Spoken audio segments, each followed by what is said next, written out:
तो भाई ये जो पहली कहानी है वेस्ट बंगाल के एक छोटे से गांव की है, और ये स्टोरी मुझे भेजी है हमारे एक सब्सक्राइबर मृदुल ने।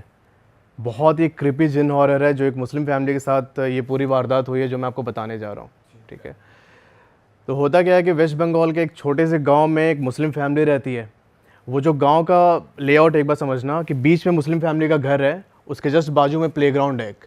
उस घर के चारों ओर रास्ता जाता है और उस रास्ते के आउटर में कॉलोनी बसी हुई है। उस मुस्लिम फैमिली का जो घर है उसके घर के अंदर एक मस्जिद भी है। होता क्या है कि ये लोग रोज़ अजान पढ़ते हैं। आसपास के जो गांव वाले वो भी आते हैं अजान पढ़ने के लिए। जब अजान ख़त्म हो जाता है रात के 9 बजे से लेकर 12 बजे तक, ये लोग ना एक दूसरे तरीके की अरेबिक अजान पढ़ना स्टार्ट करते हैं जिसको बोलते हैं ज़िक्र। उसको कई लोग चिल्ला भी बोलते हैं। वो जब पढ़ रहे होते हैं तो बेसिकली वो पूरा प्रोसेस होता है जिन को बुलाने का। वो लोग जिन को बुलाते हैं और लोगों की प्रॉब्लम सॉल्व करते हैं और लास्ट में जिन को फिर मुक्ति दे देते हैं। आपने ट्रेनों में देखा होगा बहुत बार कि ऐसे लगा होगा कि फ़कीर का किसी का लगा, फ़कीर का बोर्ड लगा होगा कि आपको कोई भी समस्या है, फाइनेंशियल प्रॉब्लम हो रही है, कोई भूत पिशाच से अगर छुटकारा चाहिए तो आप इस पे नंबर पे कांटेक्ट करें। तो बेसिकली यही फैमिली थी जो ऐसे काम करती है। तो ये लोगों की हेल्प करते थे? लोगों की हेल्प करते थे। तो होता क्या है कि इसकी फैमिली में एक लड़का है, छोटा बच्चा, सैफ नाम है। ठीक है, 8-10 साल का होगा। और उसके पापा हैं, उसके दादाजी हैं और सैफ की मम्मी है। पापा और दादाजी ये काम करते हैं, बहुत एक्सपर्ट है इस चीज़ में। ठीक है, अब जो सैफ लड़का है वो ना ऑब्ज़र्व करता है कि भाई मेरे बाप दादा ये काम कर रहे हैं, क्योंकि रोज़ इसके घर में ये काम होता था, तो मुझे भी चाहिए। इतने लोग आते हैं, इनको इतना मानते हैं, ठीक है, उनको एकदम सर पे बैठा के रखते हैं, तो मेरे को भी ये सारी चीज़ें चाहिए। एक चीज़ और समझना, जब वो रात में ज़िक्र होता है ना, रात को 9 से 12 बजे तक, उस टाइम पर अगर उनके घर के सामने कोई खड़ा है या फिर खड़े होकर सुन रहा है तो ना उसकी तबीयत ख़राब हो जाती है बहुत बुरी तरीके से। ऐसे उनको लगता है कि उनकी बॉडी की इलेक्ट्रोलाइट पूरी ख़त्म हो गई। ऐसा नहीं होता, बिल्कुल एनर्जी ख़त्म हो गई सारी, उस तरीके से उनको फील होता है। तो सैफ को भी चाहिए कि भाई मैं भी ये काम करूँगा। एक दिन सैफ क्या, अच्छा, जो इनके घर के बाजू में जो प्लेग्राउंड है यहाँ पे सारे लोग खेलने जाते थे। अब सैफ भी जाता है वहाँ पे खेलने। वहाँ पर उनके एक भैया हैं, हिंदू है वो, उसका नाम है प्रत्युष। ठीक है, प्रत्युष जो लड़का है, सैफ इसको भाई भाई बोल के बुलाता है। तो प्रत्युष उससे बोलता है कि एक दिन सैफ इससे बोलता है प्रत्युष से कि भैया आपके पापा क्या करते हैं। प्रत्युष बोलता है कि मेरे पापा सरकारी नौकरी में हैं। तो बोलता है सैफ कि तब तो बहुत अच्छा खासा पैसा कमाते होंगे। उसने बोला कि हाँ कमाते तो हैं। यहाँ पर सैफ बोलता है कि मैं ना आपके पापा से भी ज़्यादा पैसे कमाऊँगा। ठीक है, और ये चीज़ें ना लगातार होने लगे 3-4 दिन से। वो आता और ऐसे बहुत सारी ड्रीमी चीज़ें बात करता है एकदम, कि मैं ये कर लूँगा, गाड़ी खरीद लूँगा, बंगला खरीद लूँगा। लोगों ने सोचा, जो उसके साथ खेलने आते थे बच्चों ने सोचा कि भाई ये पागल हो गया है, इसको बुली करने लगे। अब बुली करने से क्या हुआ कि सैफ को थोड़ा सा लगा अंदर कि भाई मेरे को कैसे चढ़ के मेरे पे बोल रहे हैं, मेरा मजाक उड़ा रहे हैं। इसने प्लेग्राउंड में जाना बंद कर दिया। अब भाई ये अपने कमरे में बंद रहता पूरे टाइम। जो इनका घर था, जो मुस्लिम फैमिली का घर था, उसके बीच में आंगन है और आंगन के चारों साइड में कमरे हैं। तो उसका कमरा कॉर्नर में था, उसके दूसरे कॉर्नर पे उनके मम्मी पापा और उनके जो दादाजी थे उनका कमरा था। यहाँ पर सैफ ने क्या किया कि इसे ज़िक्र तो पता थी कैसे बोलते हैं, कैसे जिन को बुलाते हैं। भाई इसने रात को पढ़ना स्टार्ट कर दिया, वो 9 से 12 बजे के बीच का जो टाइम होता है। अब ये पढ़ के भाई बुलाता जिन को, ये करते करते इसको 38 दिन बीत गए, नहीं आया जिन। पर सैफ को पता था कि भाई जिन जो है इतनी आसानी से आता नहीं है। ठीक है, मुझे करना पड़ेगा और साधना करनी पड़ेगी। भाई ये और इंटेंस कर देता। और 2 दिन के बाद जब ये अपने कमरे में सो रहा था तो भाई साहब रात के कोई 1:30-2 बजे के आसपास इसे सुनाई देता है कि कोई इसके सामने खड़े होके ग्रॉल कर रहा है, गुर्राने की आवाज़ आ रही है। और ये चीज़ तब होती है भाई जब वो साधना के बीच में था।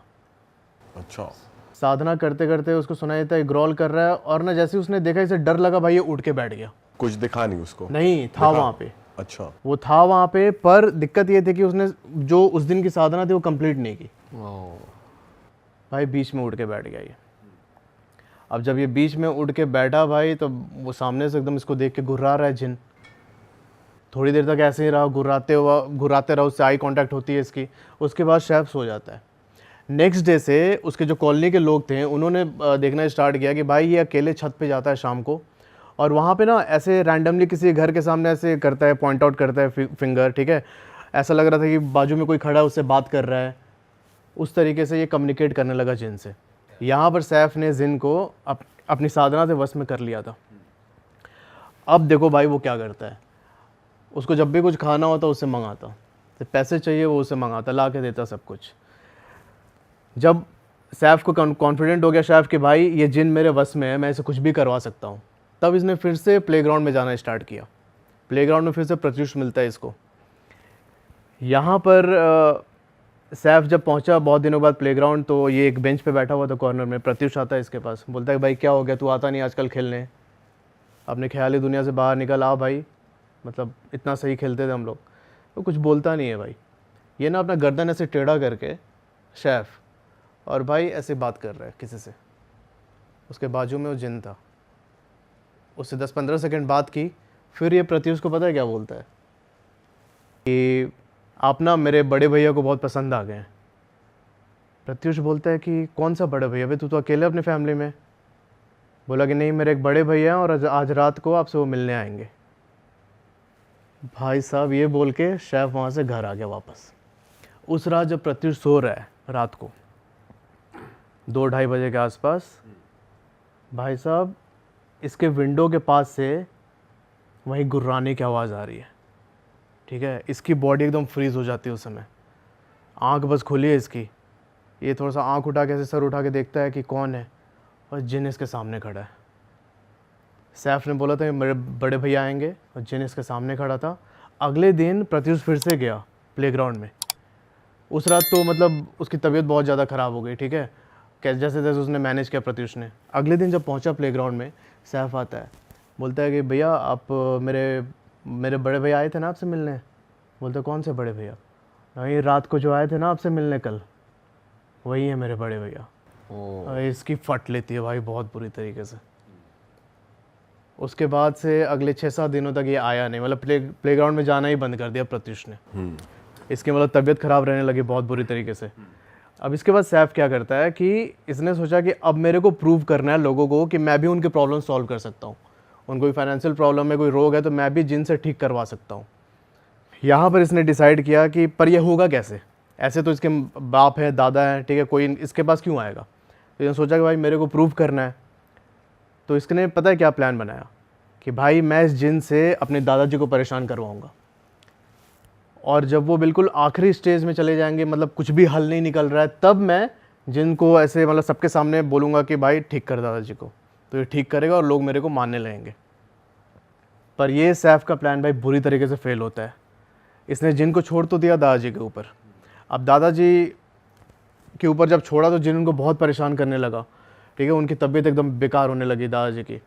वो क्या करते, दिन में चेयर पे जाके बैठ जाते घर के आंगन में, और ना एकदम सर ऐसे ऊपर करके एक टक बस ऊपर की तरफ देखते रहते। पर जैसे दादाजी खुद एक्सपर्ट थे तो वो खुद डील नहीं कर पा रहे थे। जब इनके पापा को पता चला तो उन्होंने यही सोचा कि भाई हो सकता है हम इतना ज़्यादा ट्रीटमेंट करते, इतना जिन को बुलाते हैं, तो मे बी उसका साइड इफेक्ट हो, उससे कुछ किसी जिन ने कुछ किया हो। भाई ये अपनी विद्या लगा के दादाजी के ऊपर छोड़ते कि भाई ठीक हो जाए दादाजी। पर भाई वो ना इफेक्ट ज़्यादा दिन तक रहता नहीं, 2-3 दिन रहता, फिर से ये जिन हावी हो जाता है। अच्छा, फैमिली में किसी को पता नहीं कि ये छोटा लड़का सैफ है, ये उस समय 38 दिन तक इसने वो किया था जिन को एक्टिव, क्योंकि मैंने बताया ना कि वो एक कमरे में कॉर्नर में उसका कमरा था, दूसरे कॉर्नर में इनका कमरा था। तो भाई रात को कमरा बंद करके वो ये काम करता। जो ये जिकिर होते हैं, जैसे अजान पढ़ते हैं, वो तो बिल्कुल माइक पे पढ़ते हैं ना। जिकिर जो होती है भाई बिना माइक के एकदम ऐसे चैंट करते हैं घर के अंदर बैठ के। फिर क्या होता? तो ये सीन था। तो फिर उसने दादाजी पे छोड़ा। दादाजी 1 महीने के बाद उनकी तबीयत बहुत ज़्यादा ख़राब हो गई। तब इसने अपने जिन को हुक्म दिया कि भाई जाके ठीक कर। पर मैंने बताया था कि सैफ वो जो था उस रात बीच साधना से उड़ गया था, डर के मारे बीच में छोड़ दिया था उसने। तो ये जिन को हुक्म देता भाई ठीक करो जाके, पर ये उसकी बात ही नहीं मानता। पर अब तक तो मान रहा था। नहीं, बता रहा हूँ भाई, सैफ ने बहुत टाइम से उससे काम करवाया था। मैंने आपको बताया था कि जिन जो आते हैं उनकी एक शर्त होती है कि भाई तुम मेरे से काम करवा रहे हो ठीक है, पर उनको ना बाद में मुक्ति देनी होती है। अच्छा। अब ये मुक्ति देने वाली जो विद्या थी, ये सैफ के दादाजी और उसके पापा को ही आती थी। अच्छा। अब जिन से जिन उससे यही बोलता कि इतना मतलब इतने दिन से मैं काम कर रहा हूँ भाई, मुक्ति चाहिए मुझे। नहीं मानी बात उसने, जिन ने इसकी, सैफ की बात जिन ने नहीं मानी। दादाजी ऑफ हो जाते हैं। अच्छा। अब सैफ ने सोचा कि भाई ये जो जिन है ना, ये मेरी बात नहीं मान रहा है और शायद इसके बस की बात नहीं है किसी को ठीक करना, ठीक है। उसने एक बार और ट्राई किया कि भाई तू जाके दादाजी मेरे उनके डेथ हो गई तो उनको ज़िंदा कर। मैंने मना कर दिया, नहीं, जिन ने। तो इसने सोचा कि भाई इसके बस की बात नहीं है, ये उतना पावरफुल नहीं है, तो मैं ना एक और साधना करता हूँ, मैं इससे पावरफुल जिन की कॉलिंग करूँगा मैं उससे, ठीक है। भाई फिर से स्टार्ट करता है। कुछ टाइम के बाद एक और प्रकट होता है उसके सामने जिन, उसी तरीके से। पर इस टाइम जो जिन प्रकट हुआ था भाई, जैसे अपने हिंदू में क्या होता है कि भूत पिशाच प्रेत और सबसे टॉप लेवल पे होता है ब्रह्म राक्षस, वैसे ही इनके में भी होता है। जिन का जो बिल्कुल टॉप वर्जन जो होता है वो आया इनके सामने, सैफ के सामने। अब 10 साल का बच्चा, उसको क्या दिमाग है यार, उसको समझ में आ नहीं रहा कि मैं क्या कर रहा हूँ। उसने भाई जिन को छोड़ दिया अपने पापा पे कि उनको जाके परेशान करो और फिर मैं ठीक करूँगा। यहाँ पे सैफ ये नहीं समझ पा रहा था कि भाई तुमको उसको मुक्ति भी देना है, वो तुम्हें नहीं आता। और उसी मुक्ति ना देने की विद्या के कारण ये सारे जिन बाद में इसको अपोज करने लगते हैं। अभी पहले वाला जिन भी एक्टिव है और ये सेकंड वाला भी आ गया। पहले वाला जिन भी एक्टिव था, उसको मुक्ति तो मिली नहीं थी, ये और गुस्सा हुए पड़े सैफ पे, है ना। तो इसने अपने पापा पे छोड़ा, पापा की तबीयत वैसी ख़राब हुई, 1 वीक के अंदर इसके पापा भी ऑफ हो जाते हैं। तो जो नया वाला जिन था उसने भी बात मानी नहीं इसकी। मतलब इसने कोशिश की कि मेरे पापा क्या कहते हैं, जब डेथ हो गई उनके तो उसको ज़िंदा करे, तब भी नहीं मानता ये बात। अब सुनो भाई असली खेल क्या होता है। अब जो सैफ था इसकी तबीयत भी बहुत ज़्यादा ख़राब रहने लगी, ठीक है। दो जिन पहले ही इससे एकदम उखड़े पड़े हैं। इसने मतलब इसकी जो फैमिली थी, फैमिली में से इसकी मम्मी बची थी और इसके एक चाचा थे दूर के। इन दोनों ने सैफ को लेके हॉस्पिटल गए, डॉक्टर के पास, ठीक है। डॉक्टर के पास गए, वहाँ पे डॉक्टर ने बोला कि इसको एडमिट करना पड़ेगा। 3-4 दिन तक सैफ एडमिट रहा। उसके बाद क्या होता है कि एक रात कॉल आती है इनके घर पे हॉस्पिटल से, भाई जो ये सैफ लड़का है ये ना एक बेड से दूसरे बेड पे छलांग मार के पहुँच रहा है। यहाँ पे जो भी हॉस्पिटल के स्टाफ उनको बहुत परेशान कर रहा है, किसी के कंट्रोल में नहीं आ रहा है, तो आप लोग इसको लेके जाइए। तो जैसे तैसे कुछ भी करके सैफ को फिर घर लेके आते हैं। घर लेके आए तो उसके बाद फिर इन्होंने सोचा कि इनको पता चल गया कि भाई ये नॉर्मल चीज़ें नहीं है। इन्होंने फिर सैफ को एक झाड़ फूँक करने वाले उनके पास लेके गए, दिखाने के लिए कि भाई क्या है। तब उन्होंने बोला कि भाई जो आप सैफ को सामने देख रहे हो ना, इसका बस शरीर ही है सामने, इसके अंदर इसकी रूह भी नहीं है। सैफ के शरीर में बहुत सारे जिन जिन्नातों ने अपना कब्जा कर लिया था, क्योंकि इसने लगातार कैसे 38-40 दिन तक रिसाइड किया और उससे बहुत सारे ऐसे एक्टिव हो गए थे। तो उन्होंने सैफ के शरीर को अपना घर बना लिया था भाई। तो सोल उन्होंने अपने वश में कर ली उसकी, एक उसकी तरीके रूह निकल गई थी, सैफ की जो रूह थी अपनी वो निकल गई थी उसकी बॉडी से। उन्होंने बस ये बोला कि अब पर ऐसा पॉसिबल है कि जैसे खुद की रूह निकल जाए लेकिन फिर भी भाई वो तो है, तो जिन के तो हो सकते हैं भाई, जिन के केस में भाई जिन बहुत पावरफुल चीज़ है यार, इसको तो मतलब नहीं। बट ये तो होता है कि भाई अपनी सोल भी है लेकिन कब्जा करा हुआ है, बट ये थोड़ा अनबिलीवेबल है कि उसकी रूह ही नहीं है उसमें अंदर। अभी आपको पता चलेगा कैसे नहीं है। फिर क्या होता है कि उन्होंने बोला कि इसको छोड़ दो अपने हाल पे, ठीक है। ये लोग इसे वापस घर लेके आता है। इन्होंने सोचा कि इसको घर पे भी नहीं रखते, तो इन्होंने सैफ को उठा के मेंटल हॉस्पिटल में एडमिट कर दिया। एडमिट करके वापस आ गए, मतलब कोलकाता के साइड में कहीं पे किया था एडमिट। उसके बाद वापस आए। कुछ टाइम के बाद कॉल आता है इनको घर पे कि भाई जो सैफ है इसकी डेथ हो चुकी है, आप लोग आके ले जाइए। ये लोग मतलब आज जैसे कॉल आया तो उसके अगले दिन पहुंचते हैं, तब तक सैफ की बॉडी को स्टोर करके रखा गया था। भाई जब उसकी बॉडी निकाली गई, जब ये लोग पहुँचे वहाँ से मॉर्ग से इसकी बॉडी निकाली गई, तो भाई ये देखते हैं कि इसके जो बॉडी के जो मांस है ना, वो सारे एक स्टिकी एलिमेंट से अटैच्ड है, सड़ चुकी है पूरी बॉडी। और बाहर निकलते ही मतलब कट कट के उसके मांस के टुकड़े गिरने लगे। और उसमें से जब वो गिर रहे थे तो उसके साथ साथ भाई बड़े बड़े ऐसे कीड़े उसके बॉडी से ज़मीन पे रेंग रहे हैं। ये कितनी पुरानी बात होगी भाई वैसे? ये भाई 3 साल पुरानी बात है। अच्छा, अभी रिसेंट ही है।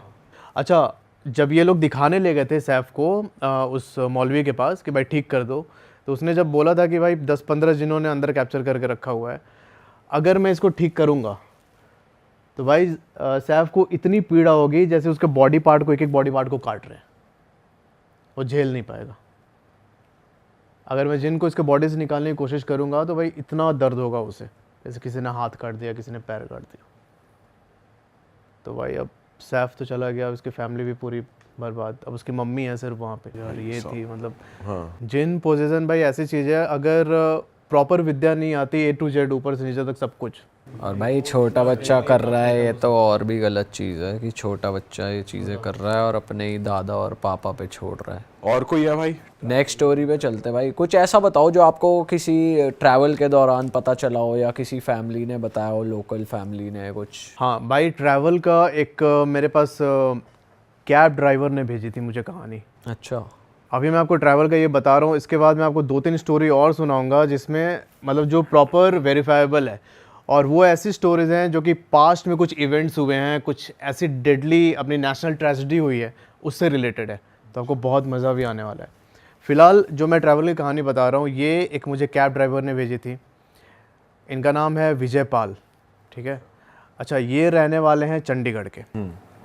होता क्या है कि आज मैं एक चीज़ और बता दूँ, जो ये कैब ड्राइवर है, इसके फैमिली में इसकी माँ है, इनकी वाइफ है, बच्चे हैं। भाई उस इंसिडेंट के बाद फैमिली ने इनके कैब ड्राइवर की नौकरी छुड़वा दी। इस टाइम पर जो वो विजय भाई हैं एयरफोर्स में मतलब कोई ऐसे नॉर्मल कॉन्ट्रैक्ट पे काम करते हैं। अच्छा। तो होता क्या है कि 2015 में इनको पता चलता है कि चंडीगढ़ में ऊबर लॉन्च हुआ है, और इन्होंने देखा कि भाई बहुत ज़्यादा मतलब उससे ड्राइवर्स अर्न भी कर रहे हैं।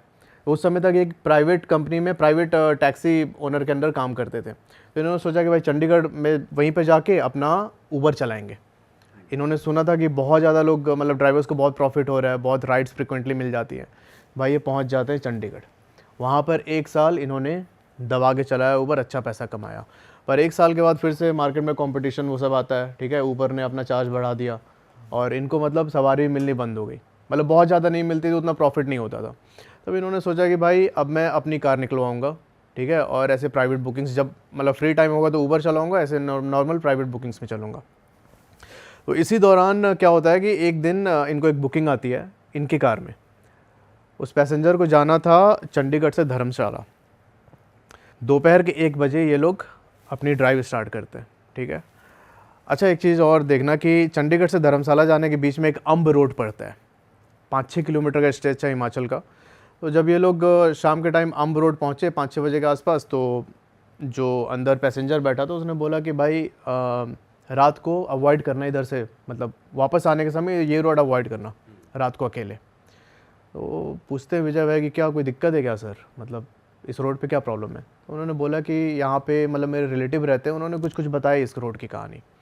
अब जो पैसेंजर था उसने खुल के नहीं बताई भाई बात, कि डर जाएगा फिर इसको, है ना, इसको अभी धर्मशाला ही पहुँचना है, अंदर ऐसे डर बैठ जाएगा, क्या पता गाड़ी से कंट्रोल खो दे ऐसे। ये सोच के उसने बताई नहीं बात। ये लोग पहुँचते धर्मशाला। वहाँ पर जब ये अनलोड कर रहा था रात के 8 बजे, उनका सामान उतार रहा था, इसने पैसे दिए पैसेंजर ने बोला कि एक काम कर विजय, आज ना इधर ही रुक जा गाड़ी में, सुबह 4-5 बज जाएंगे तब जाना। ये बोलता है कि सर क्या कोई बात है तो खुल के बताओ यार, अगर उस रोड पे कोई दिक्कत है तो आपने बताया भी नहीं, आप ऐसे मना कर रहे हो। उन्होंने बोला कि नहीं अभी मत जाओ, बात मान ले मेरी भाई, 4-5 बजे निकलना। फिर उसने पूछा कि कभी रात को गए उस रोड से? इसने मना कर दिया कि नहीं भाई, इतनी रात को तो मैं कभी नहीं गया अम्ब वाले रोड से। तो ये बोलते हैं कि रुको, पर ये नहीं मानता है। कि उसके अगले दिन सुबह चंडीगढ़ से दूसरी बुकिंग थी, जल्द से जल्द पहुंचना था। भाई ये धर्मशाला से निकलता है वापस चंडीगढ़ आने के लिए, ठीक है। रात के 11 बजे के आसपास ये एक ढाबे में रुकता है, वहाँ पे मतलब चाय पानी पीता है और फिर वहाँ से कार लेके निकलता है आगे। अब भाई देखना क्या होता है, 11:30 पौने 12 के आसपास ये पहुँचता है अम्ब रोड में। जो ये अम्ब शहर है, इसने पाया विजय ने कि भाई उस टाइम पर पूरा सन्नाटा, हल्के सी स्ट्रीट लाइट जल रही है सिर्फ, और उसके अलावा उसकी गाड़ी के अलावा कोई भी नहीं है। वो अकेले ही उस रोड पे चल रहा है, हाईवे। कुछ दूर चलने के बाद ये एंटर करता है कि स्टेट हाईवे पे, मतलब मेन जो सड़क थी हाईवे वाला रोड था वो ख़त्म होता है, एक स्टेट हाईवे पे ड्राइव कर रहा है। थोड़ी देर के बाद भाई इसको सामने अपने दिखता है कि एक आदमी खड़ा है और इसे लिफ्ट मांग रहा है। अच्छा, विजय ने ये सोचा था कि भाई मैं धर्मशाला से चंडीगढ़ जा रहा हूँ, अगर मेरे को बीच में कोई सवारी मिल जाए तो भाई अच्छा, मेरी कुछ कमाई हो जाएगी। इस चक्कर में पहले उसने बस स्टॉप पे रोका था, एक पीछे बस स्टॉप पड़ा था, वहाँ पे रोका था थोड़ी देर गाड़ी कि भाई कोई सवारी हो तो मिले मुझे। आधे घंटे रुका था पर मिली नहीं। अब जैसे उसने देखा हम रोड पर भाई वो आदमी है लिफ्ट मांग रहा है, तो इसने सोचा कि भाई चलो कुछ कमाई कर लेते हैं। ये भाई जाके उसके पास गाड़ी रोकता है, हाँ, उससे थोड़ी दूर पे। वो चल के आया विजय के पास और पूछा उसने कि भाई चंडीगढ़ जाना है मेरे को। विजय बोलता है हाँ चलो आ जाओ। फिर उसने पूछा कितने पैसे, इसने बोला 2200 रुपये। वो आदमी बोलता है ठीक है। फिर विजय पूछता है कि भाई आप एक बात बताओ, इस टाइम पे आपको किसने छोड़ दिया इधर? कोई भी मतलब बहुत टाइम से मुझे कुछ दिख नहीं रहा है, आप ऐसे मतलब मेन हाईवे भी नहीं है, स्टेट हाईवे पे आप कच्ची रोड पे खड़े हो, किसने छोड़ दिया? वो कुछ बोलता नहीं है भाई। विजय बोला कि अच्छा एक काम करो, आके आगे बैठ जाओ मेरे पास। भाई उसने उस पर भी कुछ रिस्पॉन्ड नहीं किया, ये चुपचाप पीछे वाला गेट खोलता है, अंदर जाके बैठ जाता है। अब देखो क्या होता है, गाड़ी चल रही है विजय की, उस कच्चे रोड पे कोई 1.5-2 किलोमीटर चले होंगे ये। विजय को ऐसा फील होता है भाई कि इसकी जो गाड़ी है ना बहुत भारी हो गई है। ऐसा लग रहा था कि पीछे 10-15 लोग बैठे हैं, पूरा सामान लोड है, और उस तरीके से जिस गियर में गाड़ी को 50-60-70 पे चलना चाहिए भाई ये 20-22 से आगे नहीं बढ़ पा रही है। कुछ टाइम के बाद इसका इंजन हीट होना स्टार्ट हुआ। विजय को लगा कि भाई गाड़ी में कोई दिक्कत आ गई है। ये अपना गेट खोल के बाहर निकलता है इंजन की तरफ जाने के लिए। भाई जैसे गेट खोल के बाहर निकला, इसकी नज़र पीछे वाली सीट पे पड़ी और भाई साहब ये देखता है कि उस आदमी का सर गायब है और उसने वाइट कुर्ता पैजामा पहना हुआ था, वो पूरा खून से लथपथ। भाई इसको समझ में नहीं आ रहा है क्या हो गया, तो चिल्लाते हुए भाग रहा है। जब चिल्लाते हुए भाग रहा है तो इसने देखा कि भाई पीछे से वो आदमी चेज़ कर रहा है इसको। ये 700-800 मीटर तक लगातार भागते रहा। तो रोड के साइड पे एक आश्रम था, छोटा सा मंदिर है और उसके अंदर आश्रम था। ये जाके गेट पीटने लगा ज़ोर ज़ोर से। गाड़ी वहीं रोड पे खड़ी है। अब जब गेट पीटने लगा तब उधर से पंडित जी निकल के आते हैं और इसको मतलब अंदर बुलाया अपने। अंदर बुलाने के बाद इसने पूछा कि पंडित जी क्या है वो, तो पंडित जी ने बोला कि अभी उसके बारे में कल सुबह बात करेंगे, अभी रहने दो, ठीक है। ये एक इंसिडेंट आपने सुना उस रोड का। अब एग्जैक्टली क्या था ये मैं बताऊंगा, पर उसके 1 साल के बाद विजय के साथ जो ये घटना घटी, इसके 1 साल के बाद एक और वहाँ पे कांड हुआ, ठीक है, वो भी जानना। एक फैमिली थी, वो उसी रोड पे वापस चंडीगढ़ आ रही थी, ठीक है।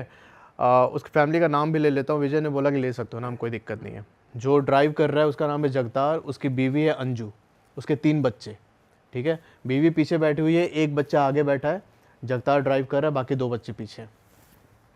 ये भाई आ रहे थे उसी रोड पे, सेम वो जो स्टेट हाईवे था, वहाँ पर इनको आदमी ने हाथ दिया लिफ्ट के लिए। अब दिक्कत ये हुई कि इसकी बीवी ने बोला कि भाई इतनी रात को गाड़ी रोकना सही नहीं है, रहने दो, ठीक है। ये घटना हो रही है विजय के घटना के 1 साल के बाद, ठीक है। तो आप रहने दो, गाड़ी मत रोको। पर वो जो आदमी था ना, वो भाई चलते चलते रोड पे आ गया बीच में। अब जगतार ऐसे गाड़ी से उड़ा नहीं सकता था ना उसे, तो भाई इसने गाड़ी रोक दी। गाड़ी रोकी और एक गुस्से में निकला बाहर एकदम, ठीक है, देखने के लिए कि भाई तू कैसे कैसे आ गया बीच में। जब ये पहुंचता है उसके पास तो उसने बोला कि भाई मुझे चंडीगढ़ तक जाना है, छोड़ दो। जगतार तो पहले बहुत चिल्लाया, भाई क्या ये क्या तरीका है, कोई तरीका थोड़ी है भाई, तुम बीच सड़क में आ जा रहे हो, अभी एक्सीडेंट हो जाता। ये ना उसको डांटते हुए अपनी गाड़ी की तरफ आ रहा है, ठीक है, डांटते हुए अपनी गाड़ी की तरफ आ रहा है वापस ड्राइवर सीट पे बैठने के लिए। भाई इसकी वाइफ पीछे से देखती है, पीछे वाली सीट पे बैठी हुई थी, देखती है कि भाई वो ना उस जगह से उछला जोर से बहुत ऊपर तक और आके अपने कार के जो गेट थे ड्राइवर सीट के, वहाँ पे गिरता है ज़मीन पे। हस्बैंड जगतार। और जो वो आदमी था सामने जो अभी लिफ्ट मांग रहा था, वो कोई नहीं है वहाँ पे। जगतार यहाँ पे रोड पे पड़ा हुआ है और इसकी वाइफ चिल्लाने लगी ज़ोर ज़ोर से। तब वहाँ से एक पिकअप वाला क्रॉस कर रहा था। उस पिकअप वाला को जो पिकअप वाला ड्राइवर था, उसने सुना मतलब वाइफ की चीख सुनी, तो गया उनके पास पूछने के लिए क्या हो गया। थोड़ा ही सा वाइफ ने बोला था कि वहाँ लिफ्ट के लिए गया, तो समझ गया कि भाई ये वही सीन है, कि उनको पता था। अब जो ये पिकअप वाला ड्राइवर है, ये विजय का दोस्त। अच्छा। तो उसने ये कहानी विजय को बताई है। ये लोग पुलिस को कॉल करते, पुलिस आते वहाँ पे, जगतार को उठा के हॉस्पिटल ले जाते, तो वहाँ पे डॉक्टर ने उसे डेड। Oh shit. उस रोड पे ऐसे इंसिडेंट हुए। मैंने जब ये वीडियो डाली थी भाई, बहुत सारे लोगों ने कमेंट किया कि भाई है वो चीज़ जगह, हमने भी एक्सपीरियंस किया। अच्छा।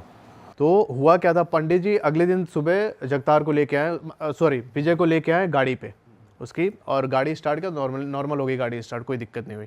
तब पंडित जी ने बताया कि भाई 2013 में यहाँ पर एक आदमी था, उसने लिफ्ट मांग रहा था, उसे चंडीगढ़ जाना था, ठीक है। लिफ्ट मांगते हुए एक जो ट्रक आ रही थी उधर से, हिमाचल के साइड से चंडीगढ़ की तरफ, तो इसने ट्रक वाले से लिफ्ट मांगा कि मेरे को लेके चलो। वो ट्रक वाला ब्रेक नहीं मारा, तो इसने देखा आदमी ने कि भाई ब्रेक नहीं मारा, तो ना ये धीरे धीरे करके साइड से होते हुए रोड पे आ गया, बीच रोड पे, ट्रक वाला भाई क्यों रोकेगा गाड़ी अपनी, उसे लगा कि भाई लूट पाट के लिए अभी कुछ भी लग सकता है ना उसे, भाई उसने गाड़ी चढ़ा दी उसके ऊपर। अब गाड़ी चढ़ाई तब उसका जो सर था उसके धड़ से अलग होके भाई दूर चला गया था। अब उसी की स्पिरिट उस जगह को हॉन्ट करती है। ओके। तो आज तक कर रही है? नहीं, आज तक कर रही है। अच्छा ये है ना भाई कि जो ये भूत प्रेत ये सब होते हैं सबको भाई दिख नहीं सकते, ना ही सबको एक्सपीरियंस हो सकते हैं। ये तो एक ने मुझे स्टोरी भेजी थी, तब उनके थ्रू मुझे पता चला था कि कोई भी इंसान होता है दो कुल का होता है, या तो देवकुल या फिर राक्षस कुल। तो जो देवकुल के लोग होते हैं उनको नहीं दिखते स्पिरिट, जो राक्षस कुल के होते हैं उनको अपना प्रेजेंस फील करवाती है। अब भाई बहुत लोग कमेंट करते हैं कि यार क्या कहते हैं, हम तो गए थे उस रोड से, ठीक है, हम उस रोड से गए थे, हमें नहीं मिला। अरे चिड़ियाघर का जानवर थोड़ी यार तू एंटरटेन करने के लिए बैठा रहेगा। बट ओपन है, मतलब अभी भी रोड, ऐसा कुछ नहीं कि क्लोज करी हो ऐसा कुछ। भाई रोड तो ओपन है। जिन लोगों को एक्सपीरियंस होता है वो लोग कमेंट कर रहे हैं कि हमने भी देखा, हमने फील किया, तो फिर लगता है कि चीज़ें ऑथेंटिक हैं। सही बात कह रहे हैं भाई आप एक ऑफ कैमरा नेशनल ट्रेजेडी के बारे में बता रहे थे, तो वो क्या एग्जैक्टली आप बताओ। तो भाई देखो, मैं आपको जो बताने जा रहा हूँ बहुत सेंसिटिव भी है। मैंने जब वीडियो डाली तो मतलब बहुत लोग वैसे हो गए थे कि यार कुछ याद आ गया उनको, है ना। तो भाई ये स्टोरी अपने देश में एक हुई नेशनल ट्रेजेडी से रिलेटेड है। 2023 में आपको पता होगा बालासोर में 3-4 ट्रेन टकरा गई थी आपस में, करेक्ट। बहुत सारे लोगों की डेथ हुई थी उसमें। अब हुआ क्या था कि जहाँ पर ये एक्सीडेंट हुआ था उस जगह को बहनगा बोलते हैं, जो बालासोर के शायद वहाँ से 20-22 किलोमीटर दूर है, बालासोर मेन सिटी से। और ट्रेन जो ट्रेजेडी हुई थी उसका नाम यही दिया गया था, बालासोर ट्रेन एक्सीडेंट। तो बहनगा में जब एक्सीडेंट हुआ तो भाई बॉडीज़ इतनी ज़्यादा थी कि जो वहाँ का लोकल हॉस्पिटल था उसकी सारी बेड्स फुल हो चुकी थी, ठीक है, और एक्चुअल नंबर बहुत ज़्यादा थे। तो उन बॉडीज़ को उठा के वहाँ पर एक स्कूल है बहनगा हाई स्कूल, उसके अंदर रखी गई थी। अच्छा। उस स्कूल के अंदर एक मतलब छोटा सा हॉल जैसा एरिया है, उसमें ही सारी बॉडीज़ को इन्होंने रखा था। बहुत सारी बॉडीज़ ऐसी थी जिनका अंतिम संस्कार वहाँ के लोकल्स ने किया, उनके रिलेटिव्स पहुँच नहीं पाए थे, ठीक है। तो हमारे एक सब्सक्राइबर हैं उपमन्यु भाई, मैं उनका नेम चेंज कर रहा हूँ क्योंकि उन्होंने रिक्वेस्ट किया है। उपमन्यु भाई वहीं पर उनका ससुराल है बहनगा में। जब ये एक्सीडेंट हुआ तो ये अपने ससुराल में ही थे। इन्होंने अपने ब्रदर इन लॉ के साथ मिल के बहुत सारी डेड बॉडीज़ को वहाँ से शमशान तक लेके गए थे। जो एक्चुअल वहाँ पर ट्रेजेडी हुई थी, जो एक्चुअल वहाँ पर मतलब इतना ज़्यादा सैड सीन था, उन्होंने मुझे एक्सप्लेन किया ईमेल में। अच्छा, जो ये उपमन्यु भाई हैं ये हैं इंडियन आर्मी के टेरिटोरियल जो फोर्स होती है इनकी, उसमें डॉक्टर हैं। इनकी पोस्टिंग है मणिपुर में। अब जो घटना हुई थी बालासोर वाली उससे 1 साल बाद आते हैं। 1 साल के बाद मतलब इनकी शादी हो चुकी थी और इनकी वाइफ प्रेग्नेंट है। और यहाँ पर जो उपमन्यु भाई हैं ये भाई पोस्टेड है मणिपुर में। बेसिकली क्या होता है कि 2 महीने की पोस्टिंग होती है टेरिटोरियल आर्मी में, ठीक है, किसी भी डॉक्टर की। पर वहाँ पे टेंशन बहुत ज़्यादा थी तो इनका एक्सटेंड हो गया था, लगातार 2 साल से वहीं पे काम कर रहे थे। तो भाई इनके वाइफ को प्रेग्नेंट हुए 6 महीने हुए थे।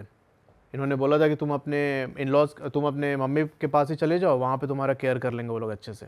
इनकी वाइफ वहीं पर थी अपने मम्मी के घर पे बहनगा में।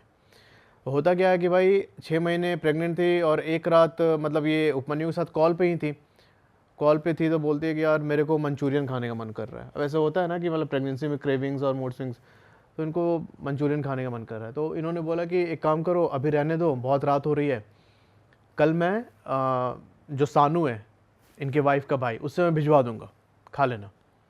ये बोलते कि नहीं मैं बस लेके आती हूँ फटाक से बाहर से।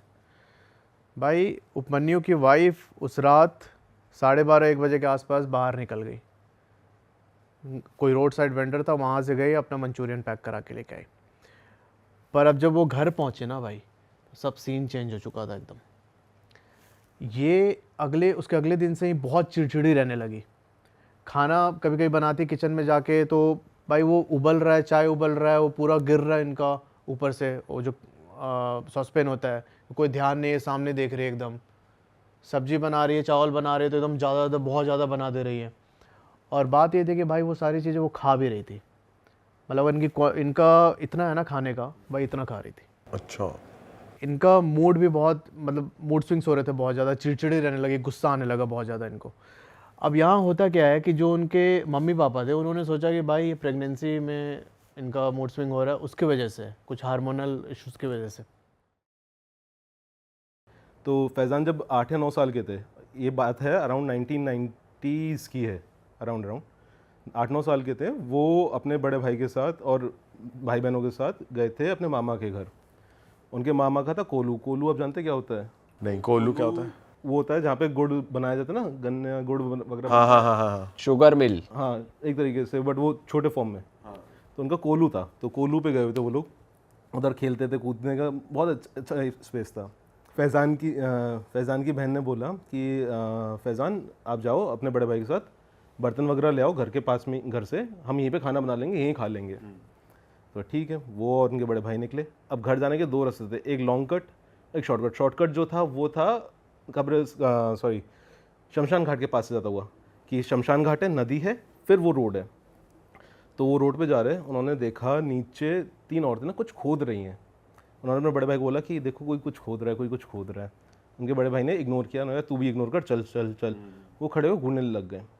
वो 3 औरतों ने देखा उसे, लेजिट उन्होंने बताया कि वो 3 औरतें हवा में लेविटेट होने लगी। एक औरत उनको देख के ऐसे इशारा कर रही है, फिर यूँ किया हाथ में रुमाल, फिर यूँ किया हाथ में बच्चों वाला झुंझुना। और इतनी देर में जो वो है फैज़ान है, वो दांत है ना पीसना शुरू हो गए, उनकी आंखें ऊपर चढ़ गई और उन्हें वो दौरा टाइप पड़ना शुरू हो गया था, जैसा वो बोल रहे थे कि दौरा जैसा था। और ये दिन दहाड़े हो रहा है? ये दिन दहाड़े मतलब आप समझो 4-5 बजे के राउंड। ओके। अब ये हो रहा है, उनके बड़े भाई उनको थप्पड़ मार रहे हैं कि चल यहाँ से, चल यहाँ से, है ना।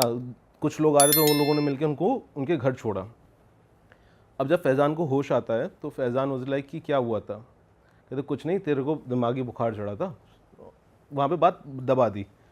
अब सबसे हैरानी की बात क्या, जब फैज़ान को होश आया और जो इंसिडेंट हुआ, इस महीने में 1 महीना निकल चुका था, इस पूरी बात में 1 महीना हो चुका था।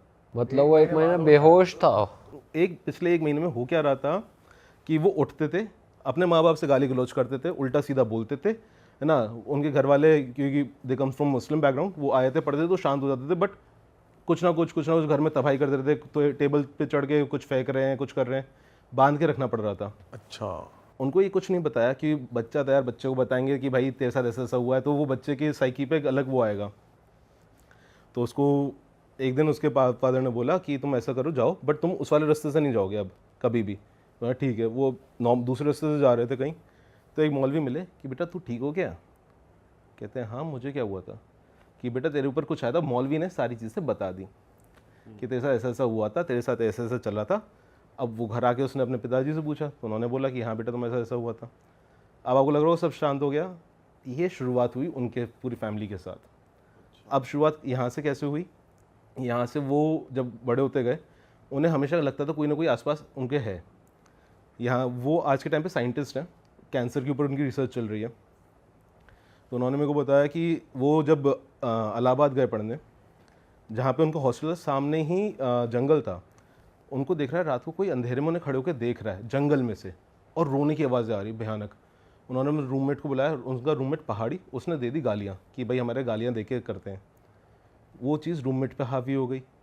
अब रूममेट भाई साहब वो उछलना कूदना शुरू करे, तो उन्होंने रूममेट को दम फूंक के, आयत का दम फूंक के उसको शांत करा, दूसरे कमरे में गए। उन्होंने कहा चलो ठीक है, एक इंसिडेंट हुआ। फिर वो अपनी बहन के घर गए एक दिन रुकने। उनकी बहन के घर पे वो सो रहे हैं, रात को 1 बजे के अराउंड उनको लग रहा है कि उनके बहन के बच्चे, जो कि एक 2 साल का है और एक गोदी का है, उन्हें खड़े होकर घूर रहा है। वो कह रहे भाई मेरे साथ ये इतना ज़्यादा होने लग गया कि मैं जो भी तावीज़ पहनता हफ्ते भर में अपने आप टूट जाता। वो परेशान होते रहते हैं, कभी कुछ दिख रहा है, कभी कुछ दिख रहा है। वो उन्होंने वहाँ से लिया कि यार मैं जा रहा हूँ अपनी आगे जॉब मिल गई ना सऊदी में, कि सऊदी में तो कुछ होगा नहीं। सऊदी में क्या है, तावीज़ वगैरह आप पहन नहीं सकते। सऊदी गए, वहाँ पे उनका केस और बिगड़ गया। वहाँ पे क्या होता था, आप तावीज़ वगैरह पहन नहीं सकते। वहाँ पे गए तो वहाँ पर 8वीं मंजिल पे खिड़कियों पे हाथ के निशान है, कोई बजाया जा रहा है, बजाया जा रहा है, बजाया जा रहा है तेज़ी से। वो पूरी रात बैठ के आयतें पढ़ते रहते थे कि भाई शांत हो जाए, शांत हो जाए। उधर कोई मौलवी ढूंढ रहा है, कुछ नहीं मिल रहा है, परेशान हो गए। उधर से वापस इधर आए तो अब पता चल रहा है कि हो क्यों रहा है इतना सब कुछ इनके साथ, कि सिर्फ वो देखने के चक्कर में नहीं। इनके जो दादाजी थे, दादाजी 2 भाई थे। तो जो बड़े भाई थे वो नवाबगंज शिफ्ट हुए थे, क्योंकि उनके बड़े भाई की कैरेक्टर ठीक नहीं था। तो बड़े भाई पे कैरेक्टर ठीक नहीं था, तो जहाँ रहते तो वहाँ से नवाबगंज शिफ्ट हुए। नवाबगंज आके उन लोगों ने देखा कि भाई यहाँ पे हम वो डाल देते हैं, जो लोहे से टूल्स बनाने की फैक्ट्री होती ना, वो डाली। अच्छा पैसा कमा रहे थे। दादा के बड़े भाई को चीज़ें दिखना शुरू हो गई थी। दादा ने पंडित से पूछा तो पंडित ने बोला तुमने किसी औरत से छेड़खानी करी थी जहाँ तुम रहते थे, उसके पति ने किया है। अब कुछ समझ में नहीं आ रहा कि उन्होंने किया बहुत सारे लोगों के साथ था गलत, तो वो समझ नहीं पा रहे किसने किया। उनके दादा को एक औरत दिखने लग गई, दादा के बड़े भाई को, सॉरी, दादा को कुछ नहीं दिखता कि दादा सीधे साधे इंसान थे। उनके बड़े भाई को ये दिक्कतें होना शुरू हुई, वो देखते रहते थे, कोई ना कोई आता है, कोई दिख रहा है, कोई दिख रहा है, परेशान होते थे। एक दिन अचानक से दादा के बड़े भाई की तबीयत खराब होना शुरू हुई, डॉक्टर पे ले गए, कुछ नहीं पता चला। नेक्स्ट डे अचानक से पेट में पानी भरा, लंग्स में पानी भरा, मर गए। और अब दादा के जो बड़े भाई का जो बेटा था उसने फैक्ट्री संभाली, उसने फैक्ट्री आधी बेच दी कि भाई घर बैठा बैठा पैसा कमाऊंगा। पहले दादा के बड़े भाई को, फिर बेटे को दिखना शुरू हुई, बेटे को मार दिया सेम बीमारी से, अचानक से पानी भर गया। पूरी पूरी बॉडी में पानी भर गया, उसको मार दिया। उसके बाद जो उनके जो बेटे के बच्चे थे, 7 बच्चों में से 5 बच्चों को दिखती थी वो औरत। और वो औरत हमेशा जिसको पहले देखना शुरू होती थी कहती तू इसकी बलि मुझे दे दे, अपने भाई की बलि दे दे, मैं तेरे को छोड़ दूंगी। तू अपनी माँ की बलि दे दे, मैं तेरे को छोड़ दूंगी, और तेरे को जितना पैसा चाहिए उतना मैं दे दूंगी। और जिसको उन्होंने फैक्ट्री बेची वो उन्हीं के अगर नौकर था, वो नौकर उस काले जादू को उसको मालूम था कि इन पे किसी ने किया हुआ है, उसको और बढ़ाने के लिए अपनी तरफ से पोटलियाँ फेंकता रहता था उनके घर में। तो वो उनके इतना बढ़ा कि पूरे फैमिली में कर्स बन गया कि सबको कुछ ना कुछ दिखेगा ही दिखेगा। कि जो फैज़ान है उनके कज़न उसमें हो गया, तो फैज़ान पे इतना असर नहीं आया। अब उनके फैज़ान ने बताया कि उनके जो भाई हैं, 7 में से 5 भाइयों की डेथ हो गई, एक भाई और एक बहन बच्चे हैं। जो एक भाई एक बहन बच्चे हैं दोनों पूरे पागल हो चुके हैं। मतलब ये हालत है, एक बार भाई रास्ते में घर से बाहर भाग गया नंगा, बिना कुछ पहने, चिल्ला रहा है कि वो मेरे पीछे आ रही है, मेरे पीछे आ रही है, वो भाग गया। तो ये पूरी स्टोरी थी फैज़ान के साथ। कहाँ से ये स्टोरी चल रही है, सोचिए आप, 1948 से चल रही है इन लोगों के साथ और आज तक चल रही है।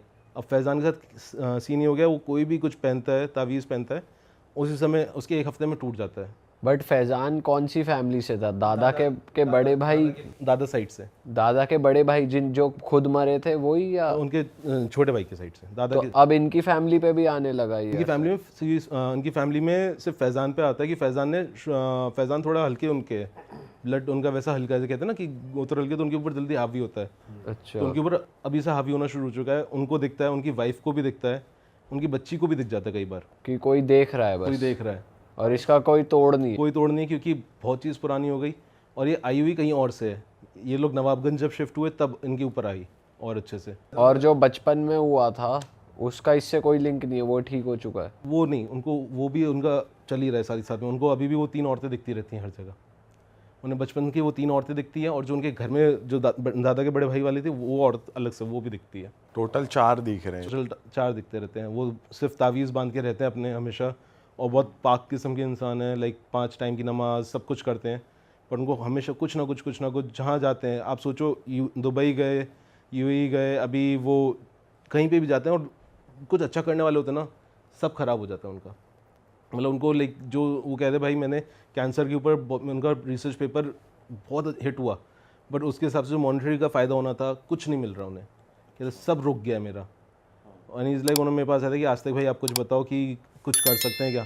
तो मैंने उनको कुछ कॉन्टैक्ट्स दिए, लाइक मैं कहा यार देखो मेरे को आइडिया नहीं, मैं इतना बता सकता हूँ कि यार हिंदुज़म में हम अगर होता है तो हम क्या करते हैं।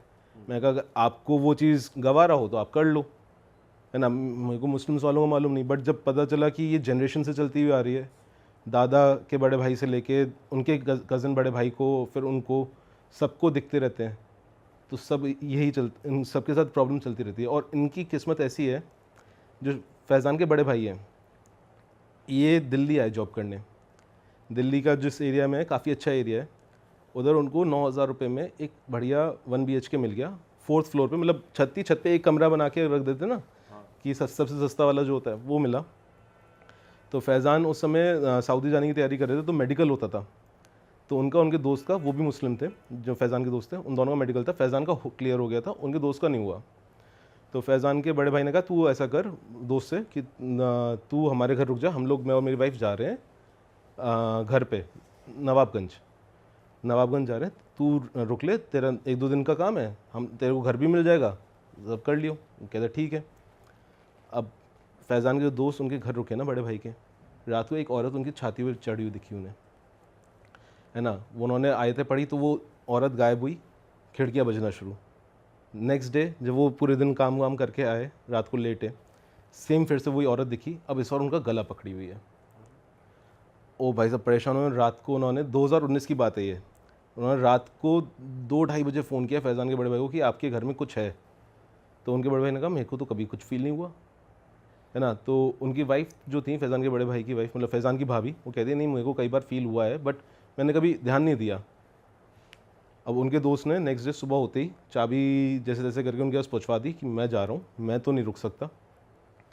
अब फैज़ान के बड़े भाई और भाभी जब वापस आए, उनको कभी कुछ फील नहीं हुआ।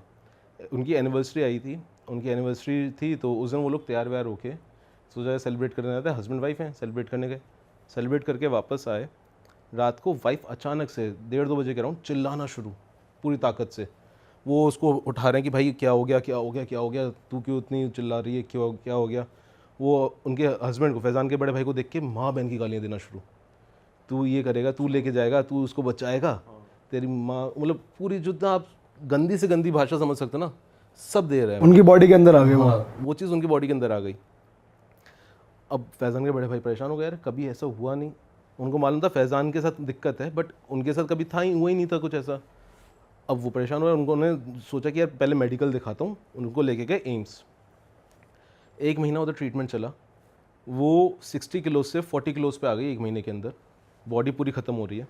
डॉक्टर्स कह रहे हैं कि हम कुछ नहीं कर सकते, ये अपने आखिरी टाइम पे आ रही है, कि कोई बीमारी पता नहीं चल रही है, अपने आप ही और अपने आप कोई ठीक हो रही है, तो कहीं कुछ बीमारी कोई अलग सिम्टम दिख रहा है बट कोई डेफिनेटिव वो नहीं आ रहा है कि यार ऐसे होगा या वैसे होगा। तो फैज़ान ने बोला कि भैया आपने इतना सब कुछ कर लिया है, आपने इतना पैसा भी फूक लिया, सब कर लिया, एक बार मेरे कहने पे किसी मौलवी को दिखा लो कि मैं तो झेला हुआ हूँ। मौलवी को दिखाया, मौलवी घर गया, घर जाते ही बोलता है तुम लोगों को यही घर मिला था क्या? देखियो यहाँ पे जो पहले रह रहा था उसने यहाँ पे जिन साध रखा है, उससे जिन सदा नहीं तो उसको मार दिया था और ये घर तुम्हें इसलिए यहाँ पे सस्ते में दे रहे थे कि उन्हें फ़र्क नहीं था, वो जिन था जो उनके अंदर आ गया था। अब सोचो पहले से उसके घर में वो 4 औरतें वो कर रही हैं, उधर से इनको जिन अलग से मिल गया, है ना। कि उन्होंने कि मैं अभी तो इसको बांध दूंगा जिन इनकी और इस औरत में से तो निकाल दूंगा बट इस घर में ना रुको तो तुम्हारे लिए बेटर है। तो उन्होंने ठीक है, उन्होंने उनके बांधा। उसके बांधने कुछ टाइम बाद ही उनकी तबीयत ठीक होना शुरू हुई, जो बोल नहीं पा रही थी बीच में, सब खाना वाना भी शुरू हो गया, सब अच्छे से हो गया। उनको लेके चले गए नवाबगंज। फैज़ान के बड़े भाई को आना पड़ा दिल्ली जस्ट बिकॉज जॉब थी यहाँ पे। एंड एक होता ना कि जब बंदा सोल अर्नर टाइप हो तो दिक्कत होती है। यहाँ आए तो उन्होंने कहा यार मैं एक हफ़्ता ही रुकूंगा, 1 हफ़्ते में कुछ नहीं होगा। ये सबसे बड़ी गलती। अभी तक 2020 आ चुका था, वो रुके, 1 हफ़्ते में उनकी तबीयत ख़राब हुई, हॉस्पिटलाइज हुए तो पता लगा दोनों किडनीज फंक्शंस करना बंद कर गई अपने आप ही। कोविड के टाइम पे उनकी किडनीज में फंक्शन करना बंद कर दिया, उनकी डायलिसिस चल रही है।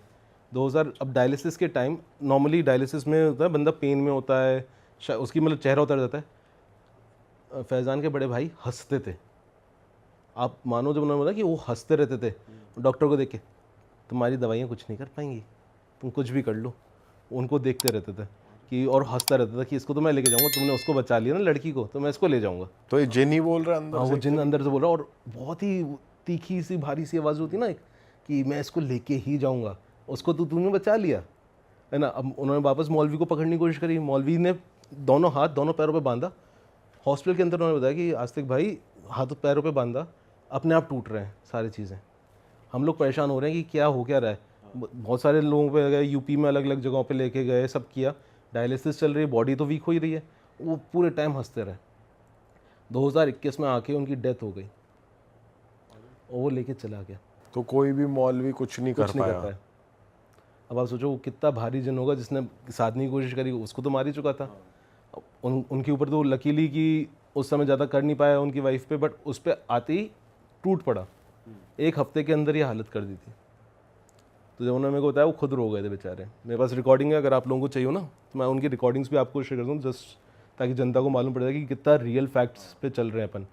कि मैंने उनसे पूछ के ये भाई रिकॉर्डिंग भेज दूँ, सो दैट हम लोगों के लिए भी आसान रहता है दिखाने के लिए। तो जब ये सुना मैं खुद, मेरे को रोना सा आ गया। मैं कहा यार क्या गलती थी बंदे की, बिना बस यही दिक्कत है, बिना जाने किसी प्रॉपर्टी में रहने चले गए और उनकी आज मतलब 2021 और शादी को सिर्फ 3 साल ही हुए थे मुश्किल से। और वो जो पुरानी एंटिटीज थी वो हट गई हैं वो उनसे? अब उनका जो वो था वो हल्का हो चुका उन पे से। वो मतलब 5 टाइम नमाज पढ़ने के चक्कर में हर टाइम अपने गले में कुछ बांध के रखते हैं, तो वो अपने आप पे से तो हल्का काफ़ी कर चुके हैं, है ना। बट जो मेन फैमिली जिस पे शुरू हुआ था सारा, जहाँ से, उनके ऊपर अभी भी बला डली हुई है। जो दादाजी के बड़े भाई की फैमिली थी उनके ऊपर अभी तक बला है पूरी। अरे वाह, आपने ये वीडियो यहाँ तक देख ली भाई, तुमने हमारी मेहनत सफल कर दिया। तुम ही लोग हो असली रियल हिट। और अगर आपको बहुत मज़ा आ रहा है ऐसी क्लिप्स में, ऐसी वीडियोस में, तो फटाफट जाइए प्लेलिस्ट पे बिंज वॉच कीजिए और सारी वीडियोस देख डालो और मौज काटो। That is it. हम मिलेंगे नए पॉडकास्ट में, नए क्लिप में। Till then bye bye, see you, take care, do subscribe.